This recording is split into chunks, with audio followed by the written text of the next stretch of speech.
जैसा आपने बताया था आपको, ठीक वैसे ही हो रहा है। अमेरिका और ईरान, इनकी जंग हर घंटे जो गुजर रहा है उसके बाद और नजदीक आती जा रही है।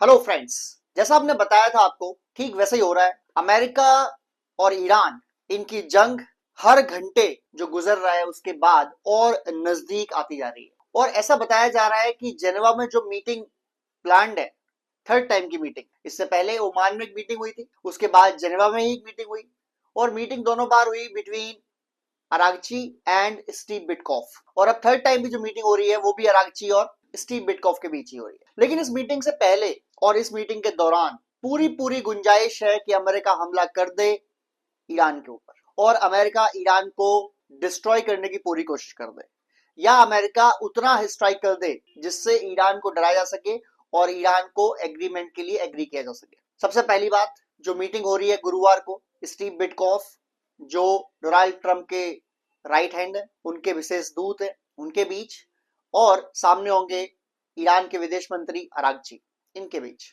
और जो दोनों मीटिंग होने वाली है, प्रस्तावना यह है कि ईरान जल्द से जल्द बात माने, शर्तें माने डोनाल्ड ट्रंप की, अमेरिका की, अदरवाइज ये वॉर बढ़ता चला जाएगा और ये वॉर शुरू हो जाएगा। कुछ लोग मानना है कि सरप्राइज अटैक कर सकते हैं डोनाल्ड ट्रंप ये चाहते हैं कि ईरान को हाँ करवाया जाए, और इसके लिए जरूरी है कि ईरान डरे।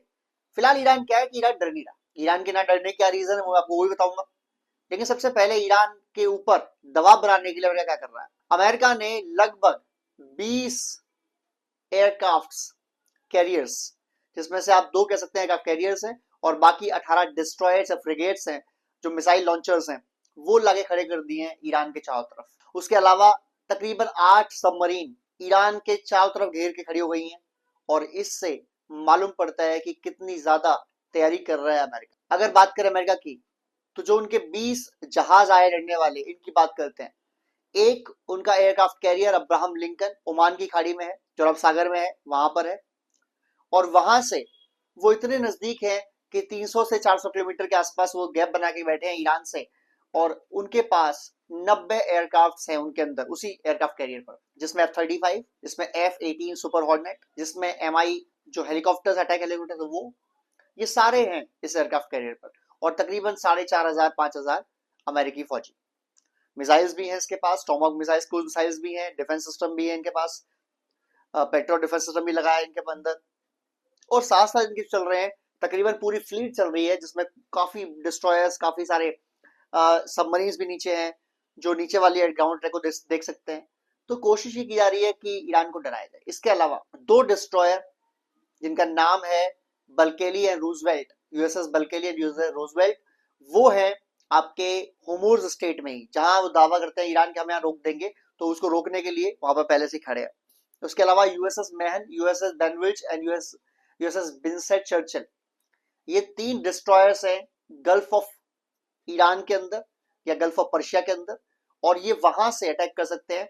पहले अब्राहम लिंकन भी गया था गल्फ ऑफ पर्शिया में, यानी कि ईरान के अंदर, लेकिन उसने रियलाइज किया कि अगर लड़ाई हुई तो ये वॉरशिप फंस जाएगा यहाँ पर, क्योंकि जो स्टेट ऑफ हॉर्मुज है, जहां से वो शकरा रास्ता गुजरता है, वो कुछ ऐसे गुजरता है, और जहां उसकी कंट्रोल है वो पूरी कंट्रोल ईरान के पास है। तो ईरान पूरी कोशिश कर सकता था उसको वहां डिस्ट्रॉय करने की या वहां फंसाने की, इसलिए ये बाहर आ गया, और बाहर आके ओमान के नजदीक, ओमान की खाड़ी या अरब सागर जाके खड़ा हो गया, और वहां से अटैक करने की कोशिश करेगा। इसके अलावा जो यूएसएस जेराल्ड है, वो हाइफा पहुंचने वाला है लगभग, जहां इसराइल की वो हेल्प करेगा, और वहां से वो अटैक भी कर सकता है। इसके अलावा 2 डिस्ट्रॉयर इनके खड़े हैं सऊदी अरब के इस तरफ, यानी इजिप्ट के पास, 3 हो गए सऊदी अरब के अंदर, यानी जहां गल्फ ऑफ पर्शिया है।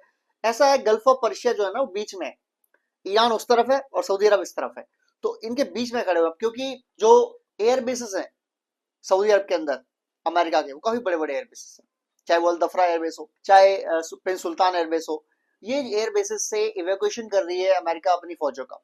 उधर कतर से भी अपनी फौज के जो एयरबेस है वहां से हटा रही है।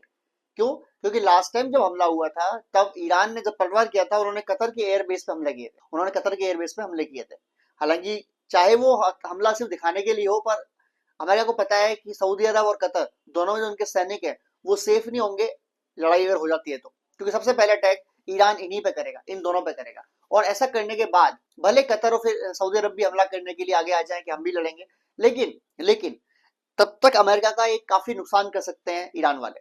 तो इसलिए इवैक्यूएशन कर रहे हैं कतर से और सऊदी अरब से अपनी फौजों का, पूरा नहीं पर 90% 80%। और बाकी सारे जो स्ट्राइक ग्रुप्स हैं उनको और इंक्रीज कर रहे हैं। भूमध्य सागर में 2 और एयरक्राफ्ट कैरियर को भेज रहा है अमेरिका। अमेरिका ने अपनी लगभग आधी एयरफोर्स के fighter jets F-15, F-16, F-18, F-35 ये सारे आधी एयरफोर्स भेज दिया मिडिल ईस्ट के अंदर ईरान को घेरने के लिए। और 1991 में जो घेरा था, उन 2003-4 में जो घेरा था इराक को, उससे भी बड़ी तैयारी है इस बार अमेरिका की। अब क्या हो रहा है, अमेरिका तैयारी कर रहा है कि अगर ईरान बात नहीं मान तो फिर जाहिर सी बात है कि इतनी जो साजो सामान भेजा है अमेरिका ने, फाइटर जेट्स भेजे हैं, एयरक्राफ्ट कैरियर्स भेजे हैं, पनडुब्बियां भेजी हैं, ये कोई ऐसा तो भेजी नहीं है, लड़ने के लिए भेजी है। और अगर ईरान बात नहीं मानता तो फिर लड़ना पड़ेगा ईरान को, अमेरिका को।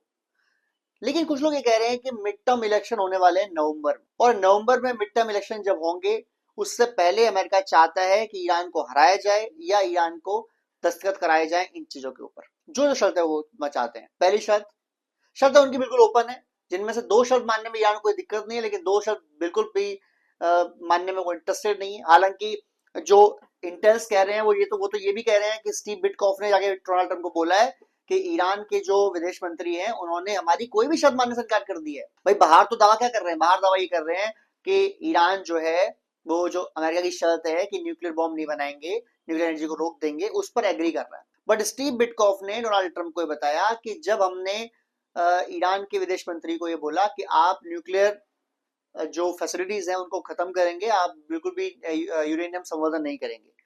इंटेल के हिसाब से ईरान के पास 60% इनरिच यूरेनियम है और 80% के बाद बॉम्ब बन जाता है।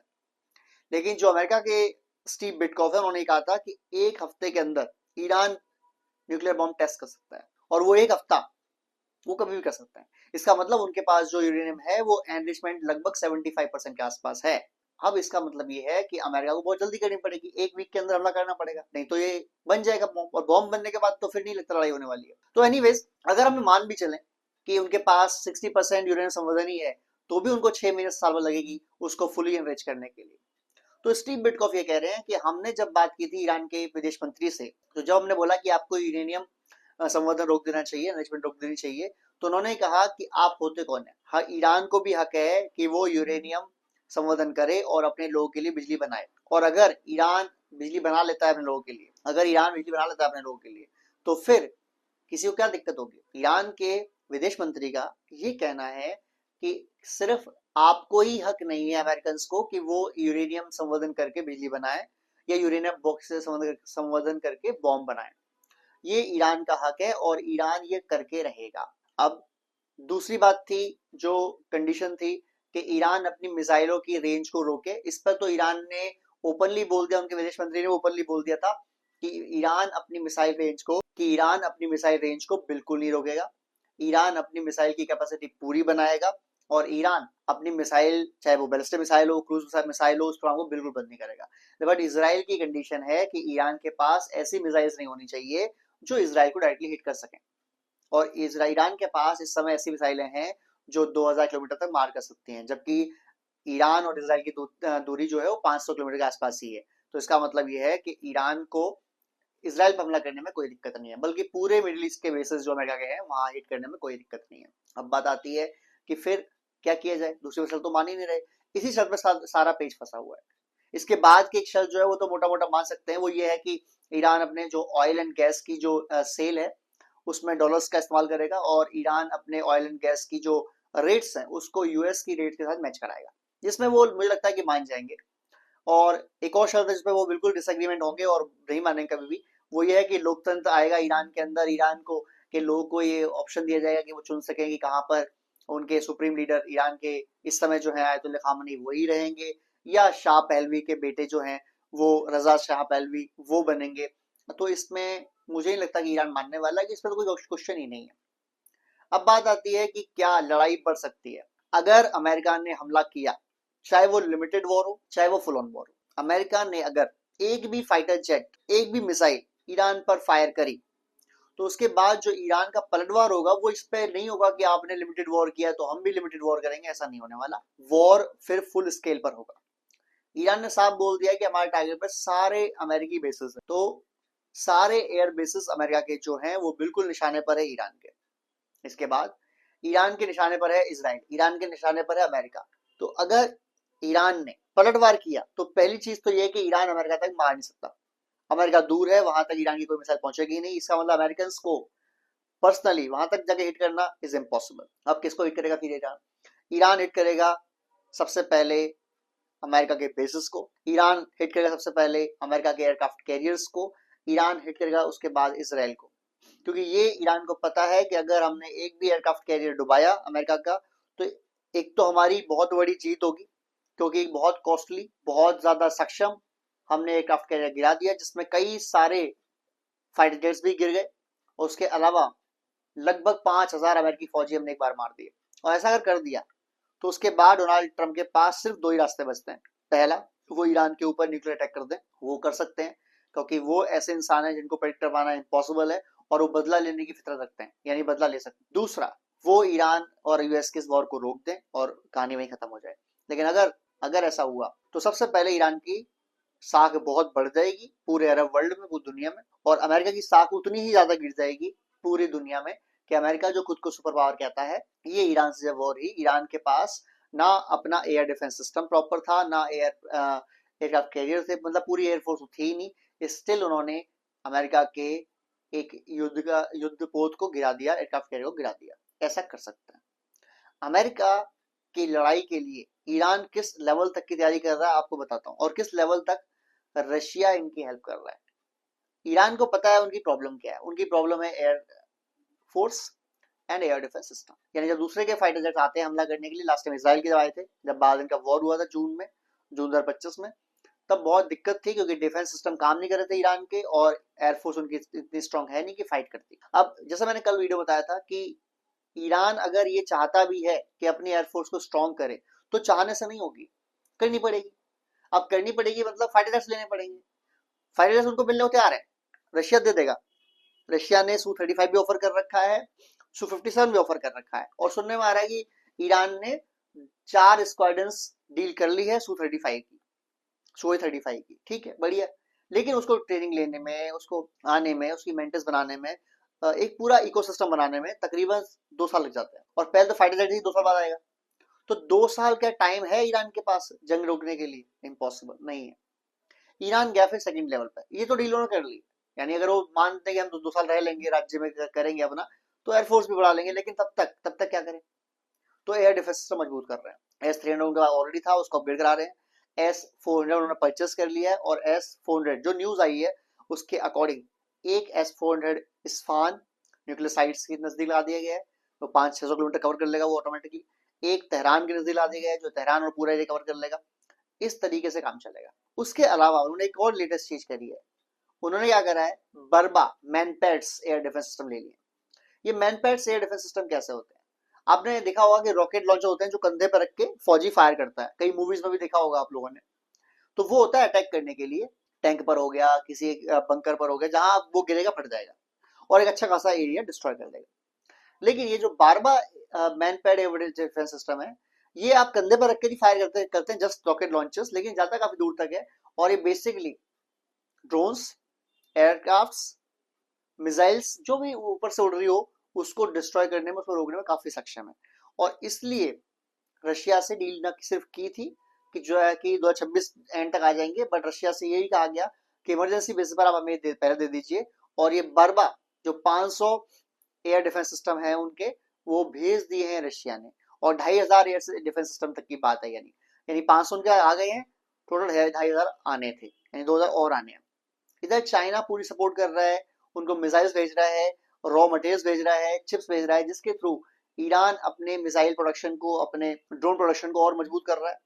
ईरान की जो कैपेसिटी है रोज 100 से 150 मिसाइल बनाने की, 300 से 500 ड्रोन बनाने की, ये कैपेसिटी है। इसके अलावा उनके पास 18 से 20 हजार मिसाइल्स अवेलेबल हैं, क्रूज मिसाइल्स, 2 से 3,000 बैलिस्टिक मिसाइल अवेलेबल हैं और तकरीबन 20 से 30,000 ड्रोन्स अवेलेबल हैं। और हर रोज इस कैपेसिटी को और इंक्रीज करते करते जा रहे हैं। जिससे क्या हो रहा है, उनकी चीजें, उनकी पारियां, उनकी दिक्कतें, जो लड़ाई होगी वो उसमें एक संघर्ष कर सकते हैं। अब ये है कि थर्सडे को ये देखा जाए कि मीटिंग क्या सफल होती है। जिसके पर्सनली मुझे पूछेंगे तो मैं बोल सकता हूँ कि यार संभावना 1% है, क्योंकि ईरान वो शर्तें मानने को तैयार नहीं है, अमेरिका बिना शर्त माने मनवाए और रुकने को तैयार नहीं है। इसका मतलब ये से दिखावा हो रहा है, दोनों साइड जो है वो टाइम बाइट कर रही है, टाइम मांग रही है, टाइम खा रही है। ईरान अपनी डिफेंस मजबूत कर रहा है, अटैक की तैयारी कर रहा है। अमेरिका लगातार अपने अटैक्स के प्लान चेंज कर रहा है, अटैक के प्लान बना रहा है नए नए, और उन प्लान के थ्रू जो भी प्लान चेंज करने पड़ रहे हैं, चाहे वो अ, लोगों को शिफ्ट करना हो, सरकार फौजी शिफ्ट करना हो, चाहे डेयर डिस्ट्रॉयर्स की जगह चेंज करनी हो, वो सब कुछ कर रहे हैं। मिडिल ईस्ट से हर रोज संकेत आ रहे हैं कि लड़ाई बहुत तेज होने वाली है। अमेरिका क्या कर रहा है, ईरान के जो नजदीक के बेसेस हैं उन्हें बिल्कुल जल्द से जल्द खाली कर रहा है, अपनी सैनिक हटा रहा है वहां से। इसका मतलब वो डिफेंसिव अप्रोच भी ले रहे हैं और अटैक अप्रोच भी ले रहे हैं। अगर आप वार्ता कर रहे हो पर आप तैयारी तेज कर रहे हो अपनी लड़ाई की, इसका मतलब वार्ता सिर्फ दिखाने के लिए है। आई होप लड़ाई ना हो, पर अगर हो गई तो लड़ाई बहुत लंबी चलेगी और बहुत खतरनाक लड़ाई होगी। जय हिंद, जय भारत।